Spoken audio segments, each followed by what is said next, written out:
Okay guys, we're back again, and there's some things that we did, and we're actually finished, well, sort of, kind of. Remember we talked about our power supply? Well, here it is, connected. This kind of XLR connection, which bridges our both upper section and bottom section together. You know, we just plug our cable that we talked about before into it. Remember this bar we talked about with these 4-channel bridges, I guess we could call them. They're all hooked up and soldered.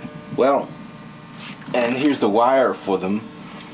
And we only did 4 channels here. You can see we have 4 channels hooked up to our patch bay.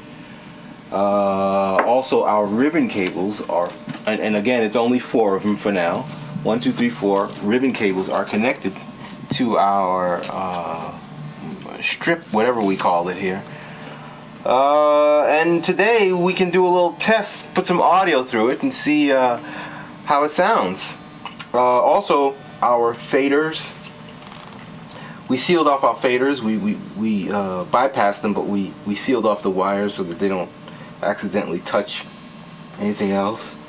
And guys, you know, also I want to say this cosmetically, you know, I know some of you guys out there are real wiring cosmetics, and you like to have this taped up and looking nice. I'm not much into that. I just want to make sure it works and that it is safe. The most important thing. Okay, so we're gonna go ahead and power this guy up, but before we power it up, we're gonna test our power leads again, just to make sure that we have the right wires connected to the right points. Okay, here we are in the studio now, and we're gonna go ahead and hook up our power supply. I just ran another test on those power leads, and they are go. So we'll go ahead and hook this up to the back of our power supply. And again, this is our 4-pin XLR cable, which we'll plug in the back here. So now if you come around to the front of the rack, I want to kind of show you guys why I mounted a patch bay on the top. And you'll see why in 2 seconds. Right next to my patch bays in the studio, we can patch in our points right to mine, and we're gonna go ahead and do that. So we're gonna run a signal out and in to channel 1, out of channel 1, back into my system, to studio system. As you can see, that's a relatively easy concept to do. Okay, so let's go ahead and power this bad boy up. And again, you know, when it comes to powering, we're gonna use our noses, sniff, smell, observe, feel if anything's heating up or anything like that. Again, I tested the power leads. They are good, but you never know. You always want to test. You always want to be aware. Okay? We're gonna go ahead and leave that right there and just put these wires over here. We're gonna plug in our power, which is good, and I'm gonna go ahead and throw the power switch on the power supply. Okay?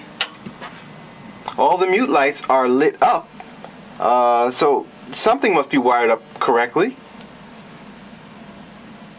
I don't smell anything burning at this point in time. Nothing feels hot or warm. So let's go ahead and put a signal in our first channel. Okay?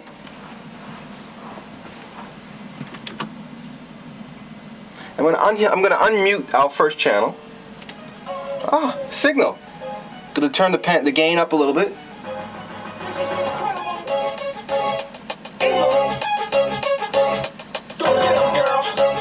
Play with the EQ.